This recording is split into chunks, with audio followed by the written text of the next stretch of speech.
नमस्कार दोस्तों। दूसरे टी20 में सूर्य ने बीच मैदान पर ही ला दिया। तूफान तोड़ दिए सारे रिकॉर्ड।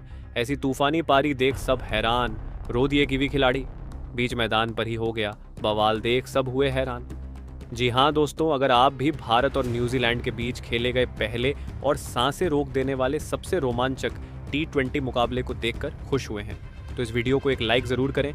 इस वीडियो का लाइक टारगेट 20 लाइक्स है, तो इस वीडियो को दिल से एक लाइक ज़रूर करें दोस्तों।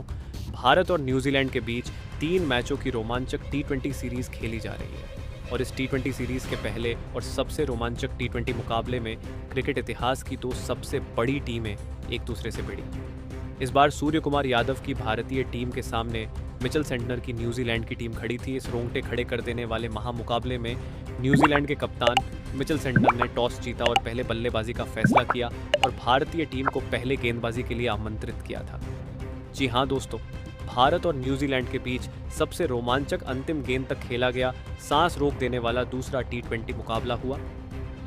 जी हाँ दोस्तों, जैसा कि आप सभी तो जानते हैं कि चैंपियंस ट्रॉफी 2025 में भारतीय टीम की ऐतिहासिक जीत के बाद 2 चिर प्रतिद्वंदी टीम भारत और न्यूजीलैंड के बीच 3 मैचों की टी20 सीरीज की शुरुआत हो चुकी है, जिसमें न्यूजीलैंड के पास अपनी फाइनल की बेइज्जती का बदला लेने का सुनहरा मौका भी था। इसका दूसरा मुकाबला आज मुंबई के वानखेड़े स्टेडियम में खेला गया, जहां मिचेल सेंटनर ने टॉस जीतकर बल्लेबाजी करने का फैसला किया और भारतीय टीम को गेंदबाजी करने के लिए आमंत्रित किया।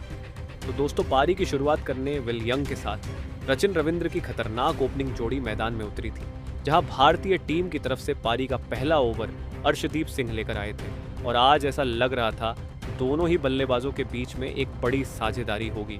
लेकिन दोस्तों, यहां पर यंग के रूप में पहला बड़ा झटका न्यूजीलैंड की टीम को अर्शदीप ने दिया। दरअसल दूसरे ओवर की 5वीं ही गेंद पर यंग आगे बढ़कर बड़े शॉट लगाने के चक्कर में कैच आउट हो जाते हैं, जहां अब पहला बड़ा झटका लग जाने के बाद फिर बल्लेबाजी करने के लिए मैदान में केन विलियमसन उतरे थे, जहां वह रचिन रविंद्र के साथ मिलकर साझेदारी को आगे बढ़ा पाते। उससे पहले ही रविंद्र को 7वें ओवर की चौथी गेंद पर रवि बिश्नोई ने बोल्ड कर दिया। रविंद्र भी वहीं गलती कर बैठे। आगे बढ़कर शॉट खेलने के चक्कर में रवि बिश्नोई ने अपनी गुगली गेंद में फंसा लिया और बोल्ड आउट कर दिया और यहां रचिन रविंद्र ने 20 रन का योगदान दिया। अब ये 2 बड़े झटके लग जाने के बाद न्यूजीलैंड की टीम पूरी तरह से लड़खड़ा चुकी थी। ऐसा लग रहा था कि आज के मुकाबले में न्यूजीलैंड की टीम ज्यादा से ज्यादा भारत के आगे 100 या 150 रन ही बना पाएगी, क्योंकि भारत की तरफ से सभी गेंदबाज बिल्कुल वैसा ही प्रदर्शन कर रहे थे जैसा प्रदर्शन अन्य गेंदबाजों ने चैंपियन ट्रॉफी में किया था। अब यहाँ ग्लेन फिलिप्स और केन विलियमसन पर पूरा दबाव था अपनी टीम के लिए ज्यादा से ज्यादा रन बनाने का। लेकिन दोस्तों, भारतीय गेंदबाजों को कहाँ पता था कि यह दोनों बल्लेबाज मिलकर आज अपनी टीम की किस्मत चमकाने वाले हैं। जी हाँ दोस्तों, भारत शुरू में 2 विकेट लेकर काफी उत्साहित नजर आ रही थी और पूरा दबाव बनाए रखा था। विलियमसन ने ताबड़तोड़ बल्लेबाजी करना स्टार्ट कर दिया था और दूसरी ओर ग्लेन फिलिप्स भी मिले। मौके पर बड़े शॉट खेल रहे थे, जहां दोनों बल्लेबाजों ने मात्र 35 गेंदों में ही 65 रन की साझेदारी कर डाली थी और यहां से दोनों ही बल्लेबाज हर ओवर में अच्छी बल्लेबाजी कर रहे थे और 6 से 8 रन बटोर रहे थे और ग्लेन फिलिप्स रवि बिश्नोई के अगले ओवर में लगातार 3 गेंद पर 3 चौके भी लगा देते हैं। अब इस दौरान विकेट चटकाना काफी अहम हो चुका था। तभी कप्तान ने फैसला किया कि वह गेंदबाजी पर अपने सबसे भरोसेमंद खिलाड़ी अर्शदीप को लेकर आएंगे और 15वें ओवर की 5वीं गेंद पर अर्शदीप ने फिलिप्स के रूप में तीसरा बड़ा झटका न्यूजीलैंड की टीम को दिया, जो कि 49 रन बनाकर आउट हुए और उनके आउट हो जाने के बाद फिर बल्लेबाजी के लिए उतरे। जिम्मी ओवर्टन विलियमसन के साथ मिलकर साझेदारी को आगे बढ़ाते हैं और अपनी टीम के स्कोर को 150 रन के पार ये दोनों बल्लेबाज लेकर पहुंचे। इस दौरान न्यूजीलैंड की टीम लगातार आगे बढ़ती चली जा रही थी और दूसरी तरफ विलियमसन का बल्ला रुकने का नाम नहीं ले रहा था। उन्होंने मात्र 32 गेंदों में ही भारत के खिलाफ 64 रन ठोक डाले थे। अब यहां से मैच पूरी तरह फंस चुका था। तभी अर्शदीप ने आकर 17वें ओवर में सबसे खतरनाक खिलाड़ी विलियमसन का विकेट गिराया, जो कि 74 रन बनाकर इस मुकाबले में आउट हुए और उनका विकेट गिर जाने के बाद भारतीय टीम को चैन की सांस आई। लेकिन जिमी ने साथ ही बल्लेबाजों के साथ मिलकर अपनी टीम को 200 के पार पहुंचाया। इस दौरान नीशम ने जहां 53 रन बनाए और न्यूजीलैंड की टीम 20 ओवर में 7 विकेट के नुकसान पर भारत के खिलाफ 15 रन बनाने में कामयाब रही और इस दौरान भारत के लिए सबसे ज्यादा 4 विकेट अर्शदीप सिंह के नाम रहे, तो वहीं एक विकेट हर्षित राणा और रवि बिश्नोई के नाम रहे। अब दोस्तों बारी थी भारतीय बल्लेबाजों की इस मैदान पर कुछ चमत्कार कर दिखाने की, क्योंकि न्यूजीलैंड की टीम ने लड़खड़ाते हुए भी एक बड़ा लक्ष्य भारत के सामने रख दिया था। जी हाँ दोस्तों, भारतीय टीम को विस्फोटक शुरुआत दिलाने के लिए संजू सैमसन के साथ खतरनाक और विस्फोटक बल्लेबाज अभिषेक शर्मा की तूफानी जोड़ी मैदान में उतरी थी। ऐसा लगा था कि यह दोनों खिलाड़ी टीम इंडिया को ताबड़तोड़ शुरुआत दिलाएंगे, लेकिन अभिषेक शर्मा इस मुकाबले में एक बार फिर जल्दबाजी कर बैठे। वह गेंदबाज मैट हेनरी के बिछाए जाल में फंस गए और फील्डर को अपना आसान सा कैच थमा बैठे और आउट हो गए। लेकिन उन्होंने पहले ओवर में 15 रन बटोर लिए थे। इस खिलाड़ी को पवेलियन लौटना पड़ा। हालांकि उन्होंने शुरुआत तो शानदार की थी, लेकिन फिर भी वह इस मैच में केवल 20 रन बनाकर पवेलियन लौट गए। अब दोस्तों, अभिषेक का विकेट गिर जाने के बाद भारतीय टीम काफी ज्यादा दबाव में आ चुकी थी। अब अभिषेक जब आउट हुए तो बल्लेबाजी के लिए उतरे। खुद कप्तान सूर्य उतरे, जहां सूर्य और संजू सैमसन पर हर किसी की निगाहें थी कि ये दोनों बल्लेबाज दूसरे विकेट के लिए कितने रन जोड़ पाते हैं, क्योंकि अगर यहां से एक विकेट और गिर जाती है तो भारतीय टीम बहुत दबाव में आ जाएगी। तभी इस दौरान सब कुछ सही चल रहा था कि मिचेल सेंटनर के ओवर में सूर्य कुमार यादव ने एक के बाद एक लगातार 3 गेंद पर 3 खतरनाक गगनचुंबी लगाकर भारतीय टीम को तूफानी रफ्तार से आगे बढ़ाना शुरू कर दिया था और अभिषेक जो जल्दी आउट हो गए थे उसकी भरपाई करना शुरू कर दिया।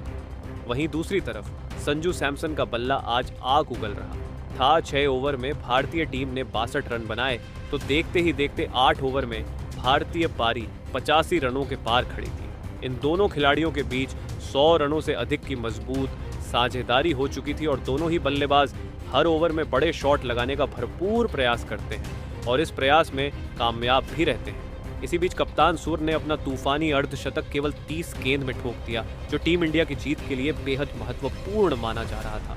इन दोनों ने भारत को मैच में मजबूत स्थिति में लाकर खड़ा कर दिया था। लेकिन दोस्तों, संजू सैमसन भी अपनी साझेदारी को ज्यादा देर तक आगे बढ़ा नहीं पाए और 49 रन बनाकर वह आउट हुए। अब पूरी जिम्मेदारी भारत के 2 सबसे खतरनाक टी20 बल्लेबाज रिंकू सिंह और सूर्य कुमार यादव के मजबूत कंधों पर आ चुकी थी। संजू के आउट होने के बाद रफ्तार थोड़ी कम हो गई थी, क्योंकि इनके अलावा कोई और बल्लेबाज भारतीय टीम को जिताने का दम रखता नहीं था। अब दोस्तों, यहाँ टी20 के आक्रामक और विस्फोटक रिंकू सिंह ने भी आते ही अपने विस्फोटक अंदाज में एक तरफ से कीवी गेंदबाजों की बेरहमी से कुटाई करनी शुरू कर दी। दोनों मिलकर साझेदारी को आगे बढ़ाते हुए अंतिम ओवर तक ले जाते हैं, जहां सबसे खास बात तो ये थी कि सूर्य कुमार यादव आज कमाल की लय में नजर आ रहे थे। उन्हें रोक पाना आज किसी भी गेंदबाज के बस की बात नहीं हो पा रही थी। पिछली सीरीज में खराब प्रदर्शन करने के बाद सूर्य कुमार यादव ने आते ही न्यूजीलैंड के खिलाफ दूसरे टी20 में ताबड़तोड़ बल्लेबाजी की। यहाँ तक कि रिंकू भी दूसरी तरफ खड़े खड़े केवल उनकी खूबसूरत बैटिंग का आनंद उठा रहे थे।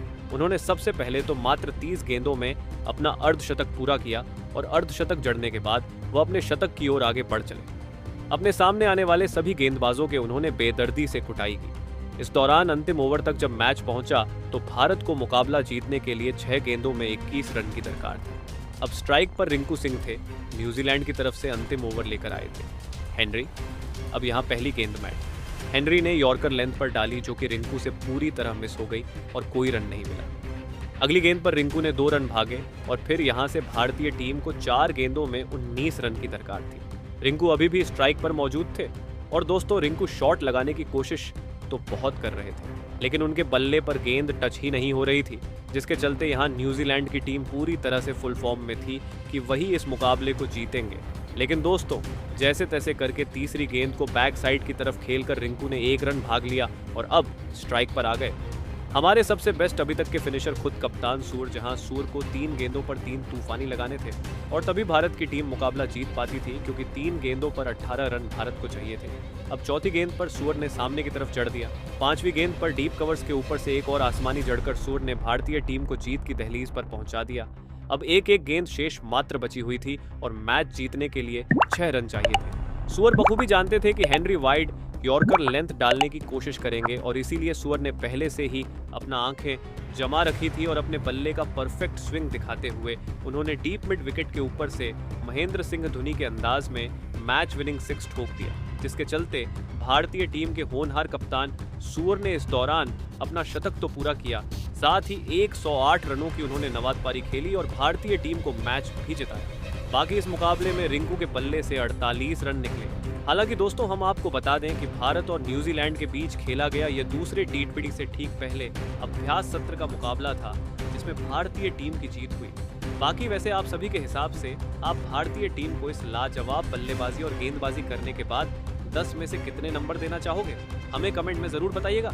वहीं आपको बता दें दोस्तों, दूसरे टी20 में न्यूजीलैंड के खिलाफ सूर्य कुमार यादव ने अपनी बल्लेबाजी से ऐसा तूफान मचाया कि पूरी दुनिया बस उन्हें देखती रह गई। भारतीय टीम जब मुश्किल हालात में थी तब सूर्य कुमार यादव ने मोर्चा संभाला और ऐसी विस्फोटक पारी खेली जिसने न्यूजीलैंड के गेंदबाजों की धज्जियां उड़ा दी।